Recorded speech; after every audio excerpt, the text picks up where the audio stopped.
نحمد و نصلی علی رسول الکریم اما بعد اعوذ باللہ من الشیطان الرجیم بسم اللہ الرحمن الرحیم فلا تطیع الکافرین وجاہدہم بہ جہادا کبیرا صدق اللہ العظیم صدق اللہ العظیم و صدق رسولہ النبی الکریم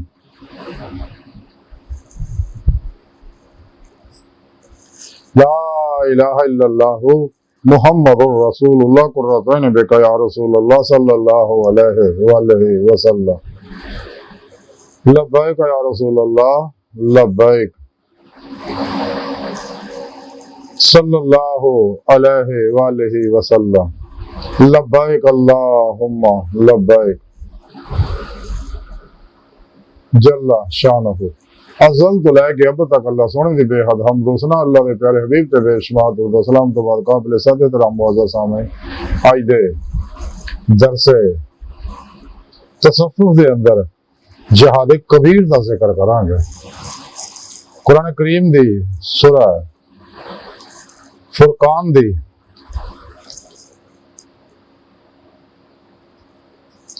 مغنوی ہے پاک جی میں تلاوت کرنا تو سنن دا شرف حاصل ہوا اس پاک اس نے رب نے فرمایا حبیب صلی اللہ علیہ وسلم سنیا تسی کافروں دی کوئی گل نہ منیو کدے بھی ہرگز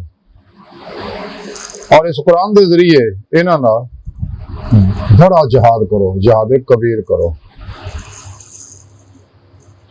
قرآن حکیم اللہ رب العزت اللہ رب کلام ہے اور یہ ہر دور دے ہر انسان دے ہر عمر دے ہر شعبے دے ہر انسان واسطے یہ مکمل رہنمائی موجود ہے، خواہشاری ہوئے، باطنی ہوئے، انفرادی ہوئے، اجتماعی ہوئے، بین الاقوامی ہوئے، سیاسی ہوئے، معاشی ہوئے، اقتصادی ہوئے، عسکری ہوئے، اخلاقی ہوئے، الا حاصل قیاس یہ مکمل رہنمائی موجود ہے، مکمل پروگرام ہے اور شفا کا خزانہ ہے، تمام علم کا خزانہ قرآن پاک۔ اس واسطے قلندر لاہوری ڈاکٹر احمد اقبال نے فرمایا سی قرآن میں ہو ہوتا تھا نہ مرد مسلمان اللہ کا تجھ کو تھا جدت کردار، وہ زمانے میں معزز سے مسلمان ہو کر اور تم خار ہو تارک قرآن ہو کر۔ تو قرآن کریم کے جب انسان اللہ کے پیارے حبیب صلی اللہ علیہ وسلم طریقے کے مطابق قلباً دلوں یہ روح کے مطابق عمل کرتا ہے تو انسان اپنا مقصد حیات حاصل کر لینا ہے، جس مقصد واسطے اللہ نے انسانوں پیدا کیتا ہے۔ تو سارا پروگرام تھوڑے رب نے قرآن چ دسیا کہ انسانوں تو ہم اپنے دیدار واسطے پیدا کیتا ہے، اس واسطے اللہ رب العزت قرآن چ دعوت دندے آ اپنی حضوری چ حاضر ہون دی، واللہ یدعو الی دار السلام کہ اللہ تانوں سلامتی دے گھر طرف بلا رہا، یعنی اپنی حضوری چ بلا رہا تاکہ تسی میرا دیدار حاصل کر کے ایمان حقیقی، عرفان حقیقی، فنا فی اللہ، بقا فی اللہ، فنا فی الذکر، سلطان الاذکار، حق الیقین اور فقر محمدی صلی اللہ علیہ وسلم کا کمال حاصل کر سکو۔ پھر ہی تانوں باطنی تصرفات کن دیاں نعمتاں دتیاں جان گیاں تے دونوں جہاناں دی کامیابی اے دے وچ ہی ہے انسان دی۔ اور سنے رب نے فرمایا کہ تمام مسلمانوں آپ صلی اللہ علیہ وسلم کی بار دعوت دیتی ہے کہ جننے بھی شیطانی نظام ہے، دستور ہے، منشور ہے، انہاں دے مد مقابلے اس قرآن دا پیغام پروگرام عام کر دیو، سر چڑھدی بازی لا دیو، تمام وسائل اوقات سارے اس کام واسطے صرف کر دیو کہ اللہ دے اس پیغام نو دنیا دے ہر انسان تک پہنچا دیو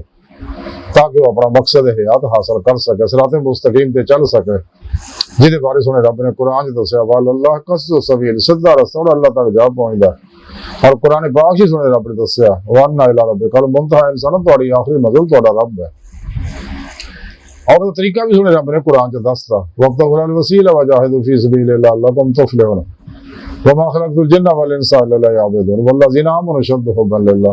قل ان کنتم تحبون اللہ فاتبعونی یحببکم اللہ۔ یعنی تسی پھر پیشوا دے رہے اللہ دے پیارے حبیب صلی اللہ علیہ وسلم معرفت اللہ دے فضل و توفیق نال ہی اللہ دی بارگاہ تک پہنچ کے دے مولا دی دل دے آئینے دل دی آنکھاں نعمت حاصل کر سکتے، پھر ہی آخری کھلی آنکھاں دیدار الہی نصیب ہوئے گا۔ تو اس دنیا میں کھلی آنکھاں دیدار الہی صرف اللہ دے پیارے حبیب صلی اللہ علیہ وسلم نے ہوندا۔ تو اے اللہ دا آخری پیغام ہے۔ یہ بارے قلندر لاہوری اقبال نے فرمایا سی قلب میں سوز نہیں، روح میں احساس نہیں، کچھ بھی پیغام محمد کا تمہیں پاس نہیں، صلی اللہ علیہ وآلہ وسلم قرآن میں ہوتا دینا مرد مسلمان اللہ کے تجھ کو تھا جد کردار وہ زمانے میں مذہب تھے مسلمان ہو کر تم خارج تارک قرآن ہو کر اللہ کے پیارے حبیب صلی اللہ علیہ وسلم فرمایا کہ میں تھوڑے دو چیزاں چڑھ چلے قرآن پاک دوجا اپنی سنت اگر انہوں مضبوطی نہ پڑھی رکھو گے تو کدے گمراہ نہیں کرو ہوو گے اس کو علاوہ تمام شیطانی نظام جڑے جہنم میں چلے جان والے ہیں اس واسطے انسان میں چاہیے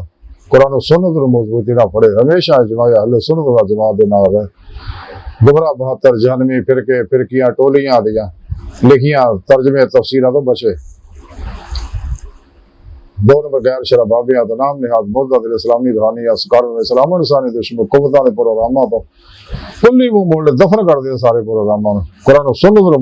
مضبوطی نہ پڑھے پھر توحید کر کے پھر توحید ہو جائے اور اپنا مقصد حیات حاصل کرے اور اس قرآن کی دعوت نو دنیا دے ہر انسان تک پہنچا دے جنہ بھی انسان نو زور لگتا لا دے تو خوش قسمت ہو لوگ جنہاں نو یہ سیدھا رستہ مل جائے نعمت ایمان مل جائے سچے اللہ والے دی رفاقت مل جائے انہوں کو توحیدی کنیکشن حاصل ہو جائے آج دی ساری گفتگو کا خلاصہ یہی ہے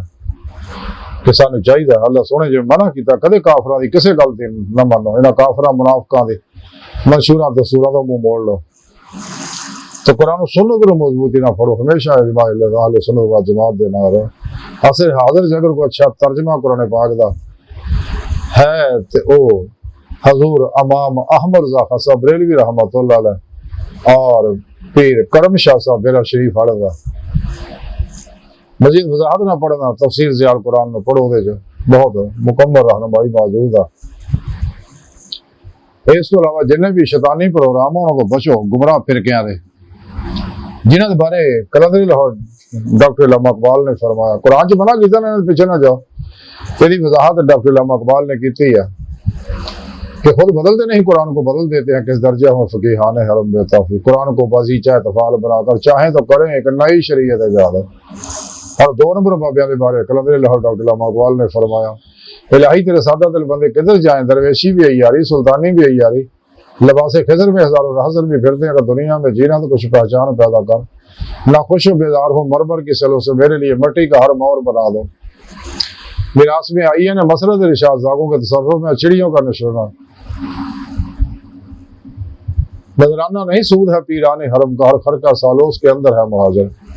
یہ 2 نمبر بابے جڑے انہوں نے دین نو کاروبار بنایا ہے بچو انہوں کو اپنا ایمان بچاؤ ایمان دے ڈاکو اب گولے شہر ایمان تیرا لٹ گیا رہزن کے ہاتھوں سے ایمان تیرا بچا لے اور رہبر تلاش کر تو سونے رب نے منع کیتا کہ انہاں کافراں دی کدے منافقاں دی گل کدے نہ منو قرآن و سنت دے عمل کرو جماعت اہل سنت دار سچے باشرہ زندہ دل مردہ نفس صحیح العقیدہ سنی علماء مشائخ کو رہنمائی حاصل کرو تاکہ انسان اپنا مقصد حیات حاصل کر سکے اللہ سونے دی بار کا دل دی گہرائیاں دعا کہ اللہ سونے استا بڑے حقیر پر تقصیر مارے کمزور کم علم عاجز مسکین بے سہارا انسان صاحب پیرو پیشوا دے تیرے پیارے حبیب صلی اللہ علیہ وسلم دے تیری سونی پاک ذات دے مولا سونے ساڈا کوئی سہارا نہیں سانو دنیا قبر اور آخرت سارا عطا فرمائے اپنے دائمی ذات دی نعمت عظمت دولت کبرا عطا فرمائے